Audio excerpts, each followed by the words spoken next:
হরে কৃষ্ণা। মুক্তি চ্যানেলের পক্ষ থেকে আজকের আপনাদের একটি নতুন বিষয় জানাবো, সেটি হচ্ছে জয়া বা ভৈমী একাদশী মাহাত্ম্য সম্পর্কে। শুরু করছি আজকের ভিডিও। মাঘী শুক্লা পক্ষিয়া জয়া একাদশী ব্রত মাহাত্ম্য। ভবিষ্যৎ পুরাণে যুধিষ্ঠির শ্রীকৃষ্ণ সংবাদে বর্ণিত আছে। শ্রী গরুড় পুরাণে মাঘ মাসের শুক্লা পক্ষিয়া একাদশী তিথিকে ভৈমী একাদশী নামে অভিহিত করা হয়েছে। কালান্তরে বিভিন্ন পুরাণে বিভিন্ন নাম দেখা যায়। পদ্মপুরাণ অনুসারে জ্যৈষ্ঠ মাসের শুক্লা পক্ষিয়া একাদশীর নাম পাণ্ডবা নির্জলা বা ভীমসেনী ভৈমী একাদশী। যুধিষ্ঠির বললেন, হে কৃষ্ণ, আপনি কৃপা করে মাঘ মাসের শুক্লাপক্ষের একাদশীর বিশেষ বর্ণনা করুন। শ্রীকৃষ্ণ বললেন, হে মহারাজন, মাঘ মাসের কৃষ্ণপক্ষের একাদশী জয়া নামে প্রসিদ্ধ। এই তিথি সর্বপাপ বিনাশিনী, সর্বশ্রেষ্ঠা, পবিত্রা, সর্বকাম ও মুক্তি প্রদায়িনী। এই ব্রতের ফলে মানুষ কখনো প্রেতত্ব প্রাপ্তি হয় না। এই একাদশী নিম্নরূপ উপাখ্যান শোনা যায়। এক সময় স্বর্গলোকে ইন্দ্র রাজত্ব করছিলেন। সেখানে অন্য দেবতারাও বেশ সুখেই ছিলেন। তারা পারিজাত পুষ্প শোভিত নন্দন কাননে অশ্পরাদের সাথে বিহার করতেন। একদিন 50 কোটি অশ্পরা নায়ক দেবরাজ ইন্দ্র স্বেচ্ছায় আনন্দ ভরে তাদের নৃত্য করতে বললেন।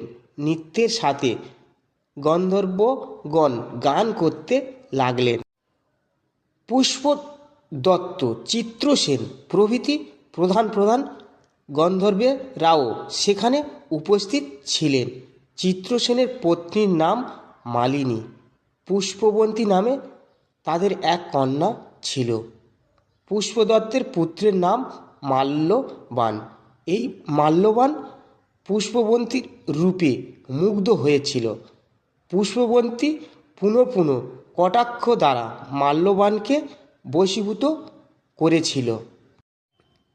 ইন্দ্রের প্রতিবিধানের জন্য তারা দুজনেই নৃত্যগীতের সেই সভায় যোগদান করেছিল, কিন্তু একে অপরের প্রতি আকৃষ্ট থাকায় উভয়ে চিত্ত বিভ্রান্ত হয়েছিল। সেখানে তারা পরস্পর কেবল দৃষ্টিবদ্ধ অবস্থায় দাঁড়িয়ে থাকল। ফলে গানের ক্রম বিপর্যয় ঘটল। তারা এই রকম তালমাল ভঙ্গভাব দেখে তারা যে পরস্পর কামাসক্ত হয়েছে, দেবরাজ ইন্দ্র তা বুঝতে পারলেন। তখন ক্রোধবশে তিনি তাদের অভিশাপ দিলেন, হে মূর্খ, তোমরা আমার আজ্ঞা লঙ্ঘন করেছ। তোমাদের ধিক! এখনই তোমরা পিশাচত্ব যোনি লাভ করে মর্তলোকে নিজ দুষ্কর্মের ফল ভোগ করো। ইন্দ্রের অভিশাপে তারা দুজন দুঃখিত মনে হিমালয় পর্বতে বিচরণ করছিল। পিশাচত্ব প্রাপ্ত হওয়ায় তারা অত্যন্ত দুঃখ ভোগ করতে লাগল। হিমালয়ের প্রচণ্ড শীতে কাতর হয়ে নিজেদের পূর্ব পরিচয় বিস্মৃত হলো। এইভাবে অতি কষ্টে সেখানে দিন যাপন করতে লাগল। একদিন পিশাচ নিজ পত্নী পিশাচিনীকে বলল, সামান্য মাত্র পাপ করিনি, অথচ নরক যন্ত্রণার মতো পিশাচত্ব প্রাপ্ত হয়েছি। অতএব এখন থেকে আর কখনো কোনো পাপ কর্ম করব না। এইভাবে চিন্তা করে তারা সেই পর্বতে মৃতপ্রায় বাস করতে লাগল। মাল্যবান ও পুষ্পবন্তীর পূর্ব কোনো পুণ্যবশত সেই সময় মাঘী শুক্লাপক্ষিয়া জয়া একাদশী তিথি উপস্থিত হল। তারা একটি অশ্বত্থ বৃক্ষতলে নিরাহারে নির্জলা অবস্থায় দিবানিশি যাপন করল। শীতের প্রকোপে অনিদ্রায় রাত্রি অতিবাহিত হলো। পরদিন সূর্যোদয়ে দ্বাদশী তিথি উপস্থিত হলো। জয়া একাদশীর দিন অনাহার ও রাত্রি জাগরণে তাদের ভক্তির অনুষ্ঠান পালিত হলো। এই ব্রত পালনের ফলে ভগবান বিষ্ণুর কৃপায় তাদের পিশাচত্ব দূর হলো। তারা দুজনেই তাদের পূর্ব রূপ ফিরে পেল। তারপর তারা স্বর্গে ফিরে গেল। দেবরাজ তাদেরকে দেখে অত্যন্ত আশ্চর্য হলেন।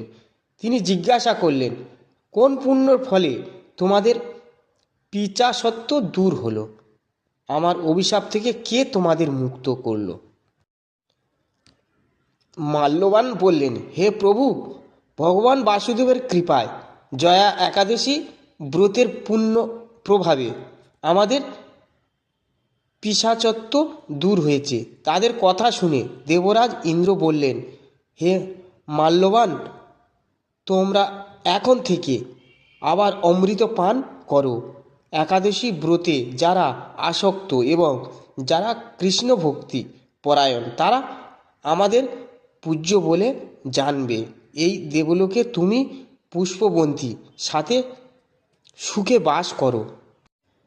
হে মহারাজ, এই জয়া একাদশী ব্রত ব্রহ্মা হত্যাজনিত পাপকেও বিনাশ করে। এই ব্রত পালনে সমস্ত প্রকার দানের ফল লাভ হয়।